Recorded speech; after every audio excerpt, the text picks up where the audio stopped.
The Petersonian Psychology of Westworld, Season 1, Episode 1. Going to linger just for a few seconds on this screen so that I make sure I have this as a thumbnail. I imagine there are two types of, or at least two types of people clicking on this video. Those who are familiar with Jordan Peterson and want to see a Petersonian review of Westworld. Maybe some of you are clicking on this because you're purely just fans of Westworld and want to see a review of it.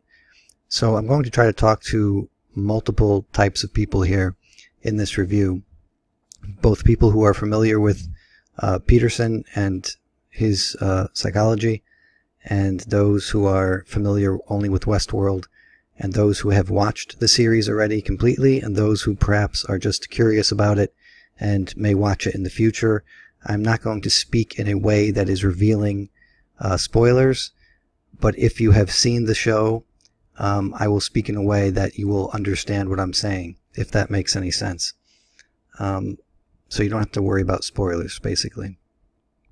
So I think this is pretty much an interesting picture here. It's the Vitruvian Man with the Man in Black's head on it. I did that for a reason, and I'm going to do a little housekeeping, as Sam Harris says.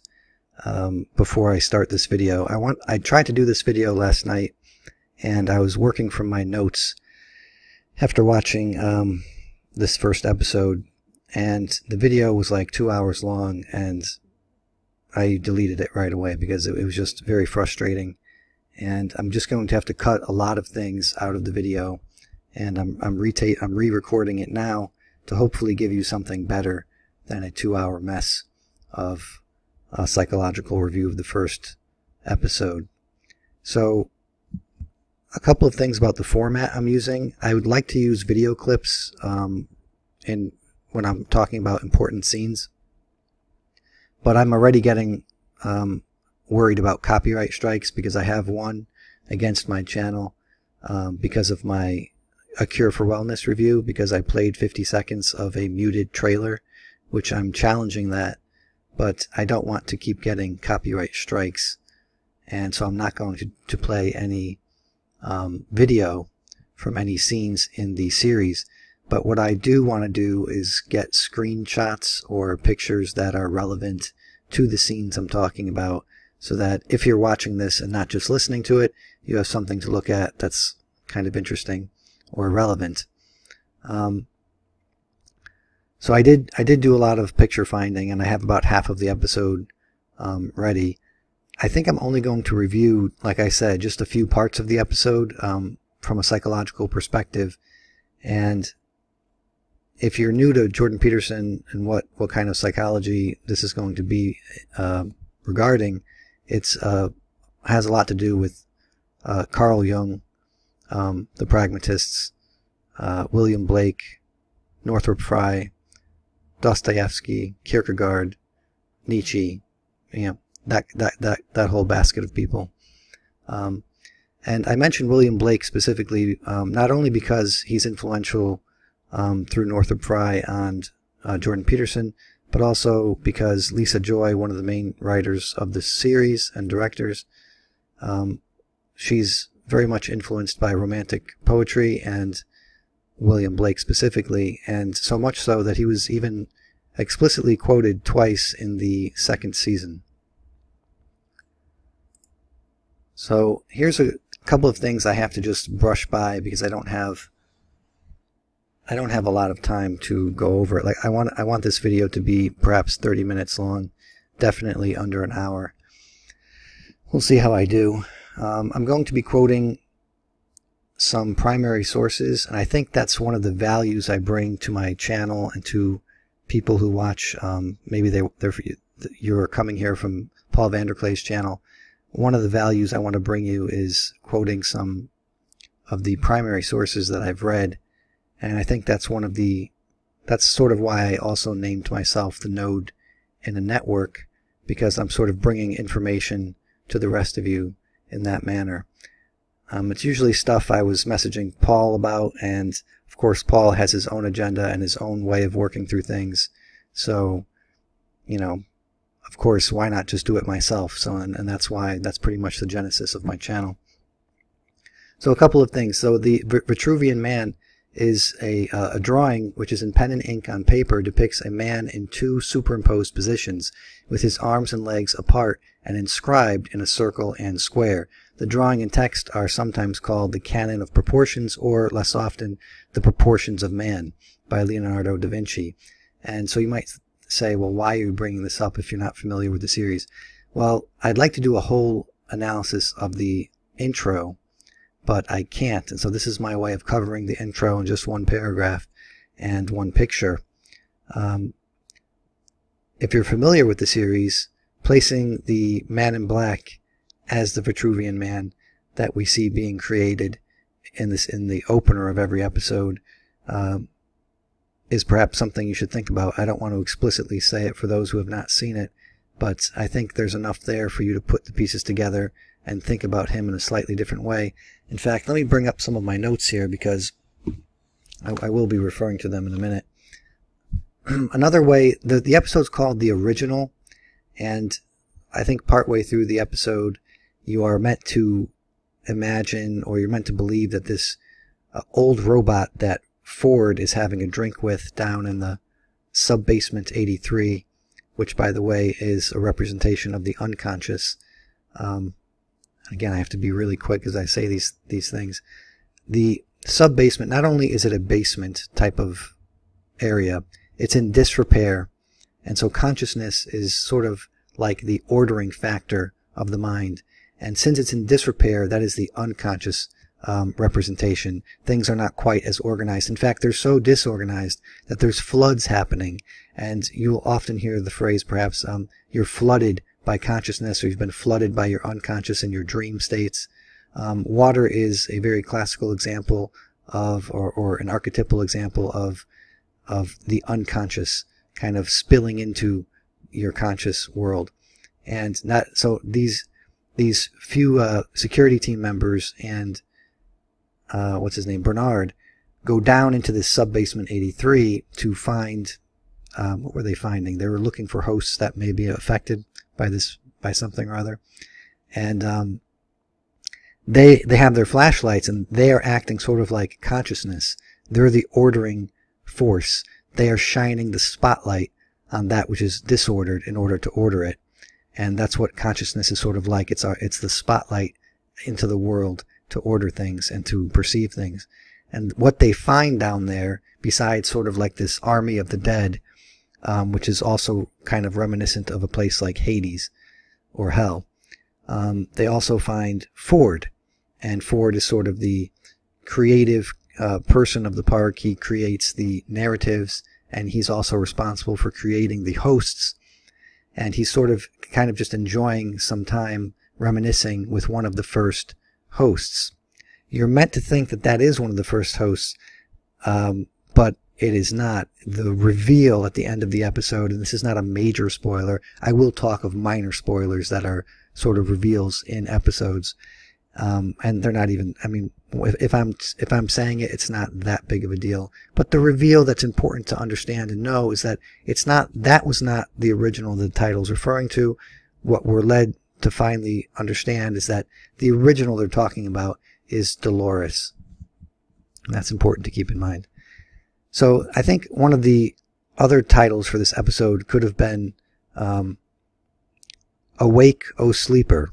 And I'm pulling that from Ephesians 5:14, as you can see on the screen.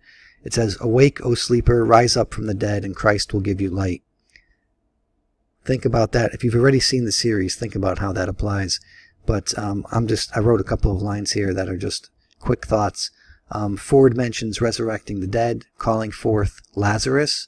This is something that he's trying to compare himself to Jesus, and that's also kind of making Ford out to be a representation of God. He's digging up that which is buried. He's bringing to light things laid to rest. And if you think about that regarding things that happen later on in the series, that makes a lot of sense and a lot of interesting sense to that effect. Dolores says when she's asked where she is, she says she's in a dream. and she's asked, do you want to wake up? And she goes, yes, I'm terrified. Now, her affect is not terrified, and I believe in this part of the scene, I think it's the very first minute of the show, we don't see her mouth move or anything like that, so I don't believe we're seeing it taking place right at that moment. And we hear Bernard speaking these words to her, and she's responding, yes, I'm terrified. She wants to wake up from the dream. And the dream is almost like the unconsciousness that these hosts are in. And the other kind of interesting thing that you see repeated in the episode a couple of times is this command. When they want the host to shut down, they'll say something along the lines of, you're going to have a deep and dreamless sleep. And that is when the host shuts down.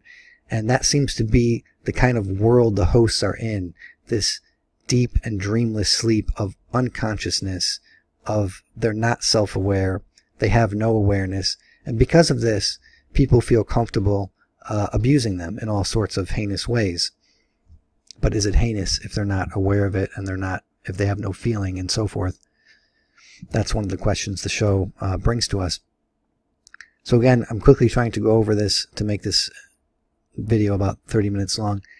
You need an unconscious to obtain consciousness, and the unconscious is sort of the beginnings of your creative mind, and it's sort of it's the assemblage of the ego, and so forth. And I'm going to quote, actually, where is it here? I have books scattered all around me. The Origin and History of Consciousness by Erich Neumann, and this is a student of Jung, and it's on Jordan Peterson's reading list. I would highly recommend it. If you're going to read it, the only thing I would suggest is be very familiar with your world mythologies. I was a little bit lost in certain parts of it because I wasn't that familiar with world mythologies. But if you're really good at world mythology, pick that book up and read it. It's a fascinating read. I'm going to quote a couple of paragraphs from it so you can understand the unconsciousness to consciousness part of human development. Now here I have a few pictures. I'm just going to run through some of them. One of the interesting things in the first episode is they introduce you to Westworld, and they introduce you to this series of repeating days for the hosts. The hosts have no free will, and they sort of have a pre-programmed set of routines, and every day is sort of a new day for them, and it's sort of the same day for them, except for when humans interact with them and move them into different routines. You have a close-up of a player piano that's often shown in the first episode, and actually maybe even every episode. I think it's a wonderful example of one of our first machines that we sort of put to service to entertain us, just as these hosts are put to service to entertain us. Another image of the player piano.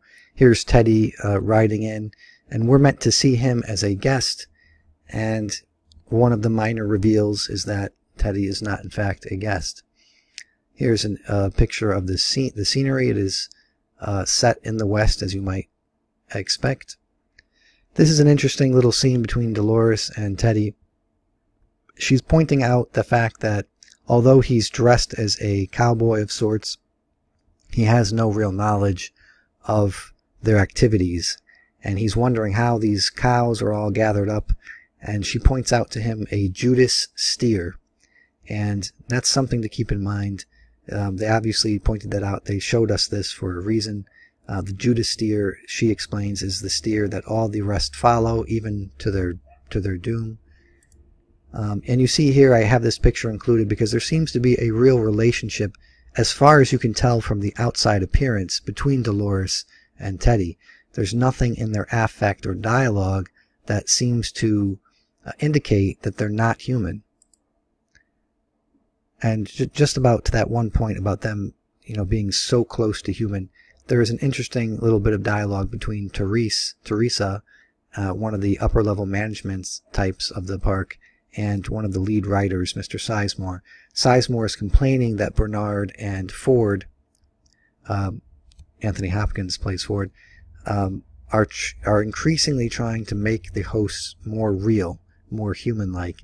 and he doesn't think that they should get any more human-like, and the guests may be repulsed because all of a sudden they're completely indistinguishable from humans, and then all of a sudden all the evil acts that the guests do towards these hosts that they pay to do, they might shy away from doing, and then the park might lose business. This was an interesting scene where Dolores's parents are being killed by some bandits, and it struck me that here I'll just fast forward to, okay, here we go. So there's milk and blood, and this sort of reminded me of, they show this milk and blood mixing, and it reminds me of a couple of different things. There's ancient sacrifices in which you would give libations toward the gods, which would be wine, honey, or milk, and also blood sacrifices where you would sacrifice an animal or something like that. And here you see kind of both mixing there, being sacrificed, and these are the hosts themselves sort of being sacrificed. His milk was spilled, his blood is spilled, and what are they being sacrificed for? It's usually the pleasure of a human being.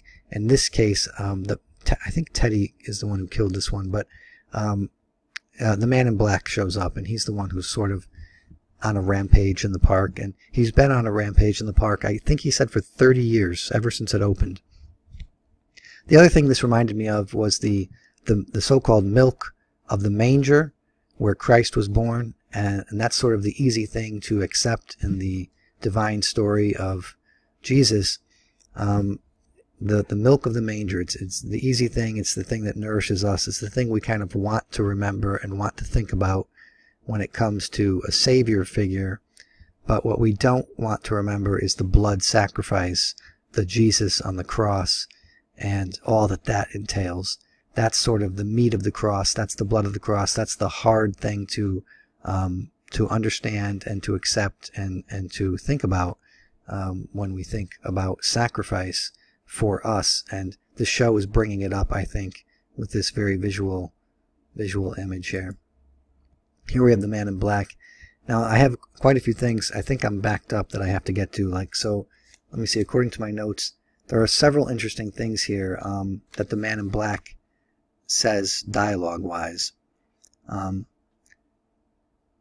yeah, I should mention that one of the interesting things of the show from my perspective is that it's sort of going through two things, and these are the two things I want to bring out in my reviews. Of course, it's the much talked about bringing of consciousness into the world through the hosts. Like, you're going to hear about that from a lot of reviewers, and of course I have to touch on that because that's such a big part of the show. But I want to touch on it using some primary sources. Like I said, The Origin and Histories of Consciousness. This is a book that Jordan Peterson recommends and will shed some light on what's going on in the show. And I also want to show, it's one of the theories I have, is that the show is a psychological journey of parallel awakenings. Like, you remember how I said the show could be called Awake, O Sleeper? Well, several characters have these awakenings. It's not just the hosts, although it's important among the hosts. And so several characters have these awakenings, and two in particular that I think are extremely interesting to think about and to look into is this man in black here and Ford, played by Anthony Hopkins. They both have very interesting awakenings, and they're both dealing with very interesting parts of themselves in the show. And I think, like I said, the show shows us a psychological journey as much as anything. Let's see, where is the...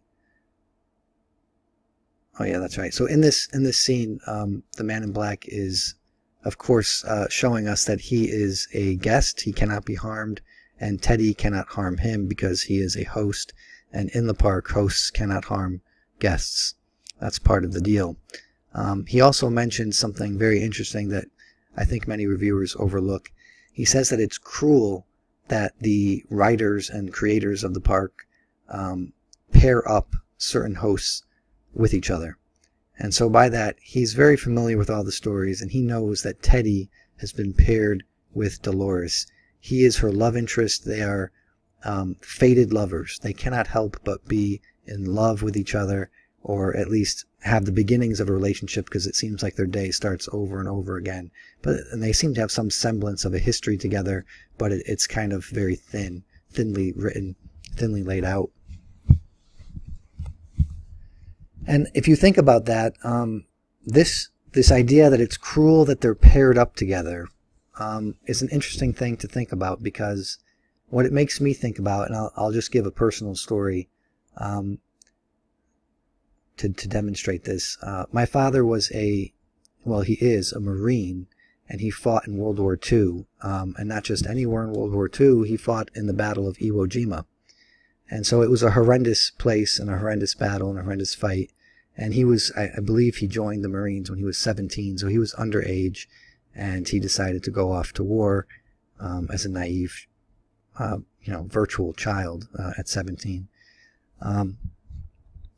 And so, that was a very traumatic and, life-changing development for him. But what was more frightening for him was when his nephew, I believe he came down with some kind of disease. I believe it was cancer. And so there was a 5-year-old little boy who had cancer, and he was in a hospital for a while. And for my father to go visit his nephew in the hospital, that was a real challenge. That was something as frightening as going to war. And so here you have a child that comes into your life, like the Man in Black is saying, these two are paired up. And it's sort of a wonderful event that fate might have it, that you have a child now, and you get to know this child, and then all of a sudden they're 5 years old and they're taken from you. Well, imagine the loss. Like, that's just unbelievable. I can't imagine it, but it's an unbearable, unbelievable loss that you suffer, to be united with something like that, a child, and then taken away. That's cruel. That's something that people will shake their fists at God and say, why?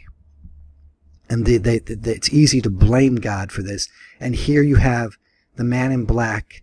He's sort of doing that. He's saying, why do they pair you guys off? It seems kind of cruel. It would be better. This would be a better world for you. And he's almost showing empathy, though he's not truly empathetic. It's sort of a throwaway line for him. But he's almost empathetic. He's almost sorry that what he's about to do to Teddy is really devastating to Teddy. He's about to kill Teddy. And as Teddy dies, I believe I have a picture of this. Oh, this shows him caressing Dolores' face as if this is a very interesting gesture for you to think about. Teddy can't kill him. Teddy's killed. And now here we see through Teddy's eye, his dying eye, that the Man in Black is dragging Dolores into the barn. And at one point she says she'll do anything he wants, just don't, hurt Teddy or whatever. And he kind of slaps her around, saying that he's not here for her to willingly do what he wants. He's here for the struggle, for the most horrendous parts and inhuman parts of it.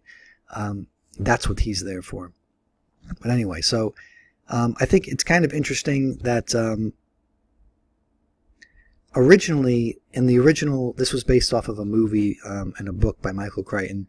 In the original, Teddy is the character that was the hero, and here it seems he's also the hero as well. But heroes come in many guises, and this is where I want to read a little bit from the history of consciousness, the origins and history of consciousness. This is on page 210, I believe. And if you're a Jordan Peterson fan, you should be very interested in this. And if you know nothing about Jordan Peterson and you're only interested in Westworld, this should still be interesting and insightful for you to understand the character development.